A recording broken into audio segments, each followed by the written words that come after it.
الحمد لله رب العالمين والعاقبة للمتقين والصلاة والسلام على سيد الرسل وخاتم الأنبياء وعلى آله وأصحابه وذرياته أجمعين ومن تبعهم بإحسان إلى يوم الدين. أما بعد فأعوذ بالله من الشيطان الرجيم. بسم الله الرحمن الرحيم.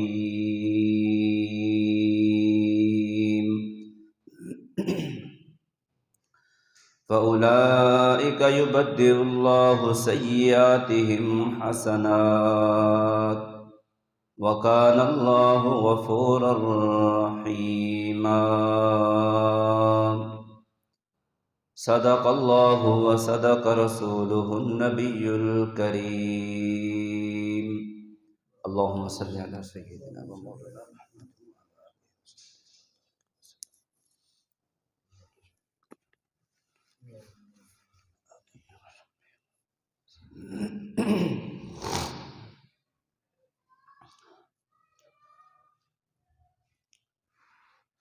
اللہ تبارک و تعالی نے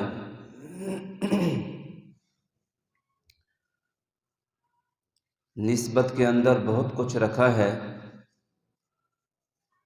اس لیے اپنے نسبت نیک لوگوں کے ساتھ رکھنی چاہیے۔ اس نسبت کے بڑے فائدے ہیں، اس لیے فارسی کا ایک شعر ہے کہ اللہ والوں کی صحبت میں زندگی گزارنا، ایک رات گزارنا 100 سالہ بے رعایا عبادت سے افضل ہے۔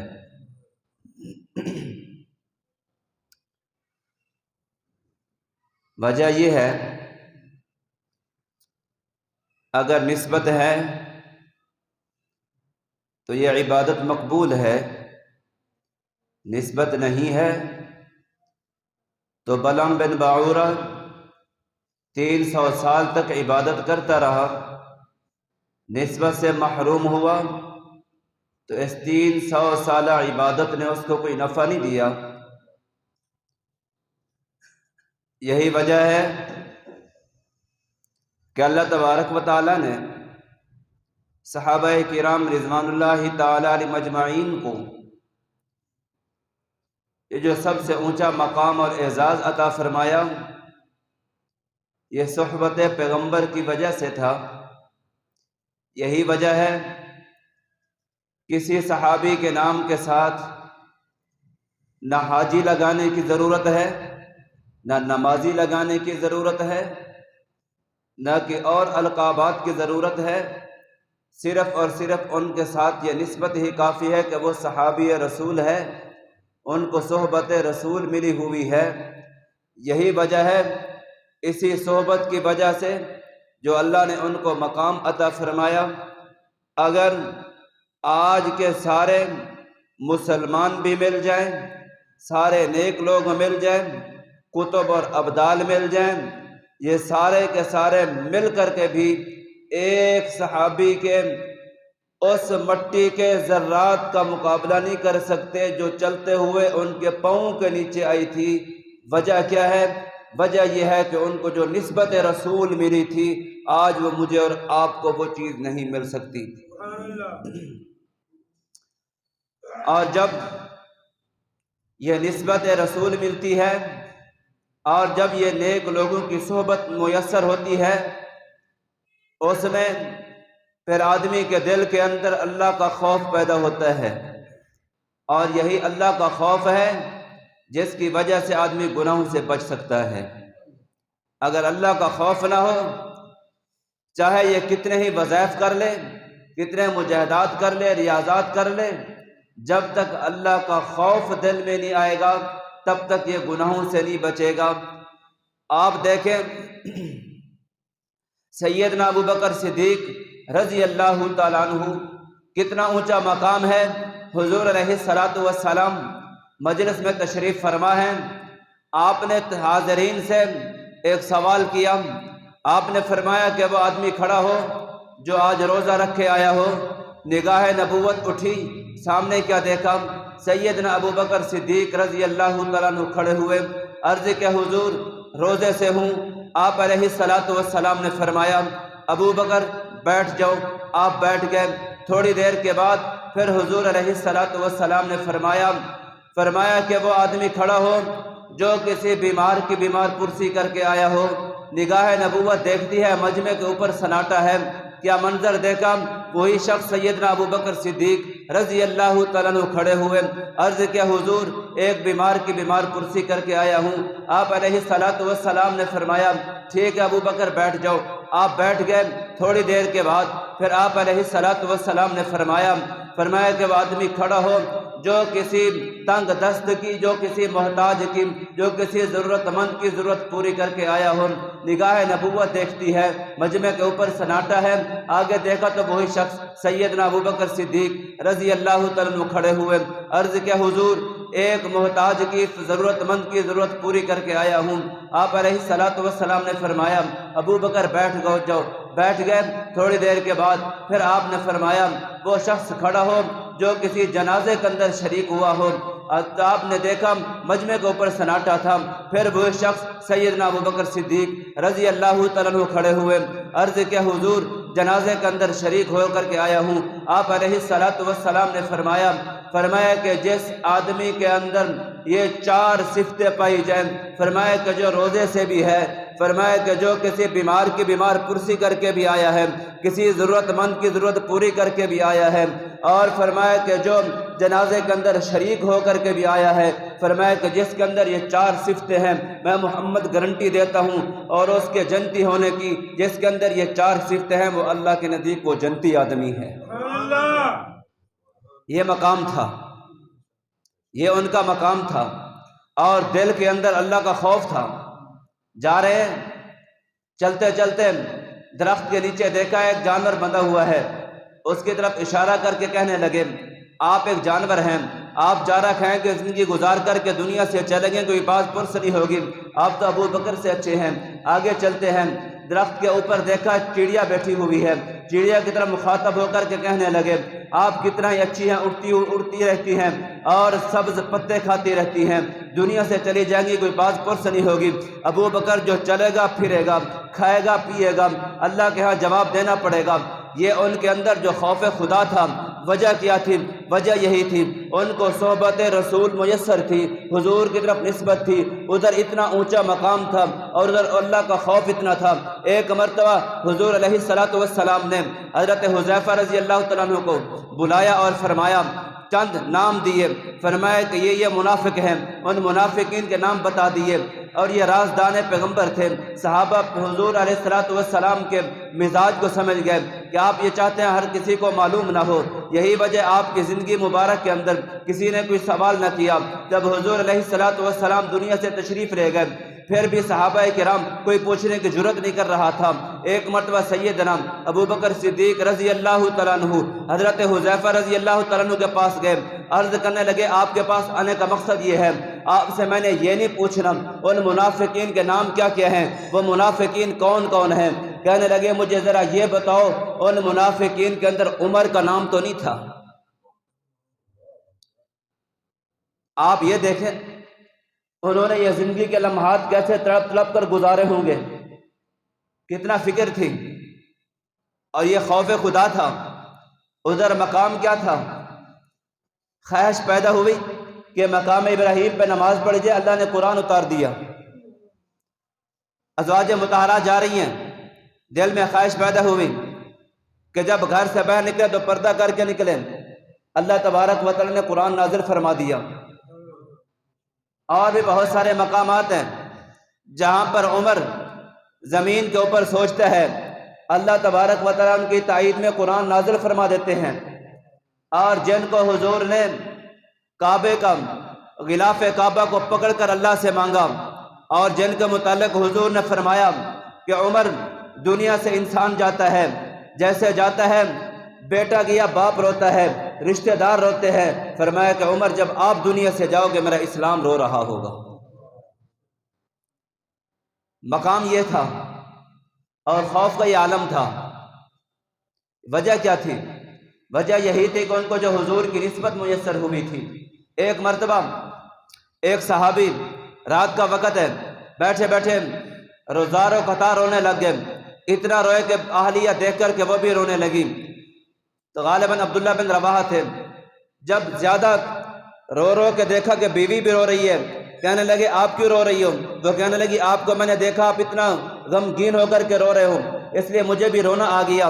تو یہ صحابی کہنے لگے میں تو اس وجہ سے رویا ہوں، بیٹھے بیٹھے میرے دل کے اندر خیال آیا اور میرے دل کے اندر قیامت کا نقشہ سامنے آیا اور پل صراط کا نقشہ سامنے آیا، اور میں سوچ میں پڑ گیا پتہ نہیں اس دن میں پل صراط کراس بھی کر لوں گا یا ٹکڑے ٹکڑے ہو کر کے نیچے گر جاؤں گا، اور اسی خوف کی وجہ سے مجھے رونا آ گیا، اسی لیے میں رو رہا تھا۔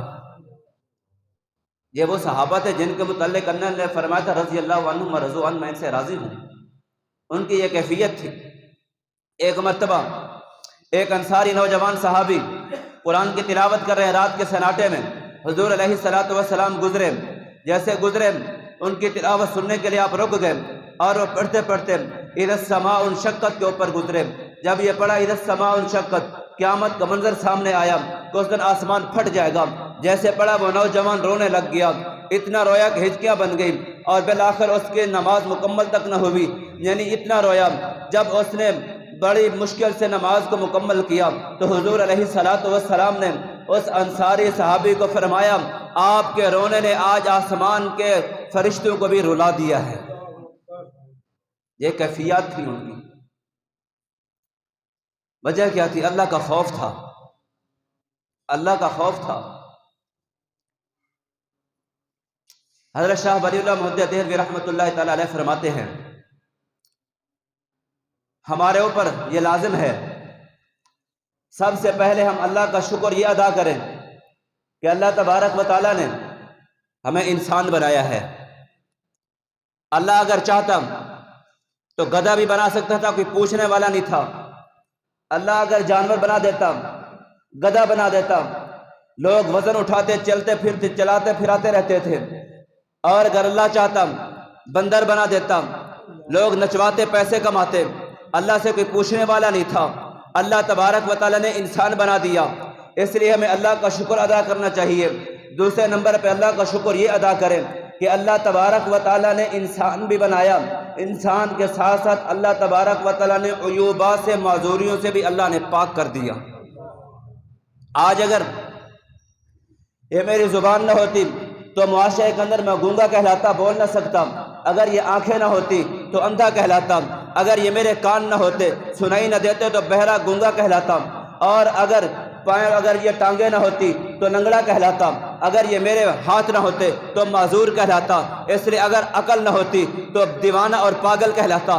اللہ تبارک و تعالیٰ نے یہ کرم اور احسان فرمایا، اللہ تبارک و تعالیٰ نے ان تمام عیوبات سے اللہ نے پاک کر کے پیدا فرما دیا، اس لیے اس پر بھی اللہ کا شکر ادا کرنا چاہیے۔ اور اس پر بھی ہمیں اللہ کا شکر ادا کرنا چاہیے کہ اللہ تبارک و تعالیٰ نے ہمیں نسبت پیغمبر عطا فرمائی ہے، حضور کے ساتھ ہمیں نسبت عطا فرمائی ہے، ورنہ وہ بھی تھے جو جسم میں بھی بہت زیادہ تھے، طاقتیں بھی ان کے پاس زیادہ تھی، جن کے متعلق قرآن نے فرمایا وقودها الناس والحجارہ، فرمایا کہ یہ پتھر، فرمایا کہ وقودها الناس والحجارہ، یہ آگ کا ایندھن بن گئے، جہنم کا ایندھن بن گئے۔ وجہ کیا تھی؟ ان کے اندر ایمان نہیں تھا۔ ہمیں ایمان جیسی دولت اللہ نے عطا فرما دی ہے، اس پر بھی ہمیں اللہ کا شکر ادا کرنا چاہیے۔ حضرت حسن بصری رحمۃ اللہ تعالی علیہ یہ تابعی ہیں، ان کا یہ نام حسن امیر المومنین سید عمر فاروق رضی اللہ تعالیٰ عنہ نے رکھا تھا۔ یہ ام المومنین ام سلمہ رضی اللہ تعالیٰ عنہ کے جو ان کی والدہ تھی، ان کی خادمہ تھی، ان کے بیٹے ہیں۔ جب وہ مصروف ہوتی تھیں تو ام سلمہ رضی اللہ تعالیٰ عنہ ان کو کھلاتی تھی، اپنے گود میں بٹھاتی تھی، اس لیے بہت ساری ازواج مطہرات کے ہاتھوں میں یہ کھیلتے رہے، گودوں میں کھیلتے رہے ہیں۔ اللہ تبارک و تعالیٰ نے ان کو بڑا اونچا مقام عطا فرمایا تھا۔ ان کے پڑوس کے اندر ایک عورت رہتی تھی، جوانی کے اندر خاوند کا انتقال ہو گیا، ایک چھوٹا بچہ تھا، اس کی وجہ سے ساری جوانی گزار دی۔ اب یہ بچہ بڑا ہو گیا، جوان ہو گیا، اور اس عورت کی نسبت حضرت حسن بصری کی طرف تھی، یعنی ان کے یہ پیر و مرشد تھے، اور یہ اپنے بیٹے کو کہتی رہتی تھی کہ آپ حضرت کے پاس جایا کرو، اپنی نسبت اللہ والوں کے ساتھ قائم کرو۔ یہ نوجوان تھا، جوانی کے عالم میں تھا، اور جس طرح جوانی کے اندر آدمی کو شوق ہوتا ہے، یہ مسجد کی طرف یہ کم آتا ہے، بازاروں کی زینت بنتا ہے، چوکوں کی زینت بنتا ہے، اسی طرح اس کی زندگی اسی میں گزر رہی تھی۔ وقت گزرتا چلا گیا، وقت آیا بیمار ہو گیا۔ جیسے یہ بیمار ہوا، بیماری بڑھتی چلی گئی، بڑھتے بڑھتے ایک وقت وہ بھی آ گیا کہ پتہ چلنے لگ گیا، جیسے انسان کو پتہ چل جاتا ہے اب یہ میرے آخری لمحات ہیں۔ اپنی ماں سے کہنے لگا کہ حضرت حسن بصری رحمۃ اللہ تعالیٰ علیہ سے عرض کرنا جب میرا انتقال ہے جو میرا جنازہ پڑھا دیں۔ ان کی والدہ کے حسن بصری رحمۃ اللہ تعالیٰ علیہ کے پاس جا کر کے عرض کرنے لگی، حضرت میرا بیٹا ایسے بیمار ہے، ان کی خواہش یہ ہے کہ آپ میرے بیٹے کا جنازہ پڑھیں۔ حسن بصری رحمۃ اللہ تعالیٰ علیہ نے جواب دیا، فرمایا کہ میں اس کا جنازہ نہیں پڑھا سکتا۔ اور ان کی یہ خاتون کے مرید تھی اور ادھر مرشد کا تعلق تھا، آگے سے یہ نہیں پوچھا کیوں نہیں پڑھاؤ گے، خاموشی کے عالم میں چلی گئی۔ جب یہ گھر آتی ہیں، جیسے گھر پہنچی، ادھر بیٹے کے ساتھ محبت بھی تھی، ادھر حضرت نے انکار کر دیا تھا، آنکھوں سے جواب کوئی نہیں دیا، زبان کوئی نہیں ہلائی۔ جب بیٹے نے بار بار پوچھا حضرت نے کیا جواب دیا، عرض کرنے لگی، جب بے قرار ہو گئی، کہنے لگی حضرت نے انکار کر دیا۔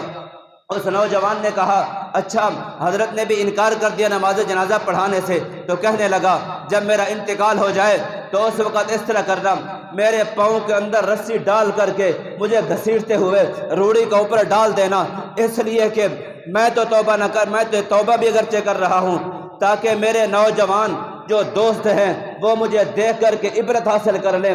اگر ہم نے بھی زندگی اس طرح گزاری، کل کو ہمارا بھی کوئی جنازہ پڑھانے والا نہیں ہوگا۔ اس لیے اس نے جب یہ بات کی، تھوڑی دیر کے بعد اس نوجوان کا انتقال ہو گیا۔ جیسے انتقال ہوا، بہر دستک ہوئی، وہ عورت بہر جاتی ہے، دیکھا تو بہر دروازے کے اوپر حضرت حسن بصری رحمت اللہ تعالی علیہ انتظار میں کھڑے تھے۔ کہنے لگے میں آپ کے بیٹے کا جنازہ پڑھانے کے لیے آیا ہوا ہوں۔ حضرت عورت نے پوچھا، کہنے لگی وجہ کیا ہے، ابھی تو آپ نے انکار کیا تھا۔ حسن بصری رحمت اللہ تعالی علیہ فرمانے لگے جب آپ چلی گئی میں مجھے نیند آ گئی، اللہ تبارک و تعالیٰ نے مجھے نیند کے عالم میں خواب کے اندر فرمایا، حسن بصری جس طرح تو میرا دوست ہے، اسی طرح آپ کے قریب میرا ایک نوجوان دوست بھی ہے، جس طرح آپ کے ساتھ دوستی ہے اسی طرح اس کے ساتھ بھی دوستی ہے، اور جیسے اس کا انتقال ہونے والا ہے آپ کو میں کہہ رہا ہوں آپ جا کر اس کا جنازہ پڑھو، اگر جنازہ نہیں پڑھاؤ گے آپ سے دوستی ختم ہو جائے گی۔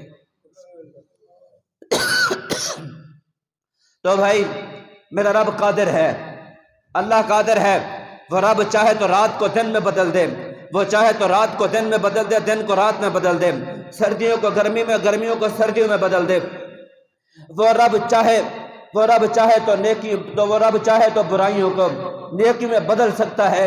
اس لیے فرمایا فَأُولَٰئِکَ يُبَدِّلُ اللَّهُ السَّيِّئَاتِ حَسَنَاتٍ، اللہ جب چاہے گا، اگر چاہے گا تو اللہ انسان کی برائیوں کے نیکی میں بدل کر کے دکھا دے گا۔ اللہ اپنی قدرت دکھاتا ہے۔ آج ہم نے کامیابی کا معیار مال کو سمجھ لیا ہے، کسی کے پاس مال ہے تو کہتے ہیں یہ بڑا کامیاب ہے، اور اسی طرح عورتوں کے اندر اگر کسی کو حسن جو اللہ نے دے دیا تو کہا جاتا ہے جی یہ بڑے اللہ کا انعام ہے۔ یاد رکھیں اللہ کے ہاں یہ کوئی انعام نہیں ہے، اللہ کے ہاں یہ ان اکرمکم عند اللہ اتقاکم، اللہ کے ہاں مقام اس کا ہے جس کے اندر تقوی ہے۔ اس لیے آپ کے پاس اگر مال ہے، آپ مال سے چشمہ تو لے سکتے ہیں لیکن آنکھوں کے بینائی واپس نہیں اٹھا سکتے۔ اسی طرح اگر آپ کے پاس مال ہے، آپ علاج تو اپنا کروا سکتے ہیں، آپ کو صحت نہیں مل سکتی مال کے بل بوتے پر۔ اگر آپ کے پاس مال ہے، مال کے بل بوتے پر آپ علاج تو کروا سکتے، آپ کو اولاد نہیں مل سکتی، اور یہ اولاد، یہ صحت، یہ سب کچھ تب ملے گا جب اللہ کا آپ کے اوپر انعام ہوگا، جب اللہ کا حکم ہوگا۔ اس لیے یہ مال و دولت آ جائے یہ اللہ کا کوئی انعام نہیں ہے. اللہ کا انعام اور اللہ کی انسان کی کامیابی اس صورت میں ہے جب اس کو اللہ کا فضل اور اللہ کی نعمتیں اور نعمتیں مل جائیں. ایک مرتبہ ایک شخص تھا، اس کے گھر کے اندر عورت تھی، مرد تھا، بوڑھے تھے، جانور بندھا ہوا تھا، وہ مر گیا. عورت نے شکوہ کیا، خاوند کہنے لگا کوئی بات نہیں، اسی کے اندر اللہ کی حکمت ہوگی، ہمیں پریشان نہیں ہونا چاہیے، ہر حال میں اللہ کا شکر ادا کرنا چاہیے. گدھا تھا، سواری کرتے تھے، اسی کے ذریعے کماتے تھے. کچھ دن گزرے، گھر میں جس طرح حفاظت کے لیے کتے رکھے جاتے ہیں، کتا تھا وہ مر گیا. بیوی کہنے لگی دیکھو اب یہ بھی ختم ہو گیا. اس نے کہا کوئی بات نہیں، اسی میں اللہ کی طرف سے بہتری ہوگی. کچھ دن گزرے، گھر میں مرغی رکھی ہوئی تھی وہ بھی مر گئی. اہلیہ کہنے لگی اب تو گھر میں بچے کچھ نہیں. اس نے کہا کوئی بات نہیں ہے، اسی کے اندر اللہ کی طرف سے خیر ہوگی. کچھ دن گزرے، ان بستی والوں کے ساتھ دوسرے لوگوں کی دشمنی تھی. رات کو انہوں نے حملہ کیا. حملہ جب کیا، سارے گھروں کے اندر آ کر کے لوٹ مار کی، اور جس گھر کے اندر گئے ان کے گھر میں رہنے والوں کو مار دیا. اس گھر کے اندر وہ نہیں آئے. جب یہ سارا کچھ ہو گیا تو وہ لوگ جو معائنہ کرنے کے لیے آئے، انہوں نے کہا لگتا ہے کہیں یہ جاسوس تو نہیں ہے اس گھر والے، اس گھر کے اندر تو وہ آئے بھی نہیں ہیں. اب ان کے تعلقات ان سے بھی تھے جو دشمنی تھی جن دوسری بستی والوں کے ساتھ. ان سے رابطہ کیا کہ یہ جو گھر والے تھے تم ادھر کیوں نہیں گئے اس گھر کے اندر. وہ کہنے لگے بات یہ ہے، ہم اس گھر کے اندر گئے جس گھر کے اندر ہمیں کسی کے بولنے کی آواز آئی ہے. کوئی جانور بول رہا تھا، کوئی انسان بول رہے تھے، اس گھر کے اندر ہم گئے، ہم نے جا کر کے ختم کر دیا. چونکہ اس گھر کے اندر نہ کسی جانور کے بولنے کی آوازیں آئیں، نہ کسی انسان کے بولنے کی آوازیں آئیں، اس لیے اس گھر کے اندر ہم گئے ہی نہیں ہیں. پھر وہ شخص کہنے لگا اپنی بیوی کو، اپنی اہلیہ کو، میں نے کہا نہیں تھا اسی کے اندر اللہ کی حکمت ہے. اللہ تبارک و تعالیٰ نے یہ جانور ہم سے لے لیا، ہماری جانوں کو بچا لیا. اس لیے ہر حال میں اللہ کا شکر ادا کرنا چاہیے اور اپنی نسبت علماء کے ساتھ، اہل اللہ کے ساتھ قائم کرنی چاہیے. آج اسی نسبت کو توڑا جا رہا ہے، علماء سے دور کیا جا رہا ہے. وجہ کیا ہے؟ جی کوئی نہیں، آپ سوشل میڈیا کے اوپر بیٹھ کر کے دین سیکھ لیں، کیا ضرورت ہے کسی کے پاس جانے کی، سیکھنے کی. آپ حضرات نے حضرت شیخ کا بیان سنا ہوگا جو جمعے میں حضرت نے فرمایا تھا شام کو. یہ سارا اسی چیز کے اوپر تھا کہ علماء سے کیوں دور ہو رہی ہے عوام. وجہ یہ سوشل میڈیا کے اوپر بیٹھے تو جی کیا دین سیکھنا ہے. وہ اصل میں کیا ہے؟ شیعت مرزائیت پھیلا رہے ہیں. یہ جو پلمبر ہے صرف علماء سے دور کرنے کے لیے بہت سارے لوگ اس کو فالو کر رہے ہیں. آپ کے سمیج آباد کے بھی ہیں جو اس کو فالو کر رہے ہیں. مجھے کسی نے تصویریں بھی بھیجی ہیں، یہ دیکھو جی ان کے ساتھ مل رہے ہیں، یہ کر رہے ہیں. تو کتنا افسوس کی بات ہے. ہمیں اپنا تعلق علماء کے ساتھ قائم کرنا چاہیے. اب اگر اسی موضوع پر میں چلوں تو بہت دیر لگ جائے، کئی گھنٹے بیت جائیں. خلاصہ یہ ہے بھئی، اپنے نسبت اہل اللہ کے ساتھ، اللہ والوں کے ساتھ جوڑ کر کے رکھیں. اور یہ علم، یہ دین سیکھنے سے آتا ہے، بغیر سیکھنے کے کوئی بھی کام نہیں آتا. کوئی بھی آپ دنیا کا کام کریں بغیر سیکھنے کے نہیں آتا. یہ دین بھی بغیر سیکھنے کے بھی نہیں آئے گا، بغیر استاد کے بھی نہیں آئے گا. حتیٰ کہ اللہ کے پیغمبر بھی جب تک اللہ کا حکم نہیں ہوتا تھا تب تک کچھ نہیں بولتے تھے. جب اللہ کے پیغمبر اللہ سے سیکھ کر کے جبرائیل علیہ السلام کے واسطے سے آگے تعلیمات دیتے تھے تو پھر ہمارے لیے بھی یہ ضروری ہے کہ ہم یہ دین سیکھیں، تب کوئی بات آگے پھیلائیں. جب تک بغیر سیکھے اور کوئی کام نہیں کر سکتے، دین کا کام بھی نہیں کر سکتے. اس لیے علماء کے ساتھ تعلق بھی قائم کرنا چاہیے، دین سیکھنا بھی چاہیے. اللہ تبارک و تعالی عمل کرنے کی توفیق عطا فرمائے.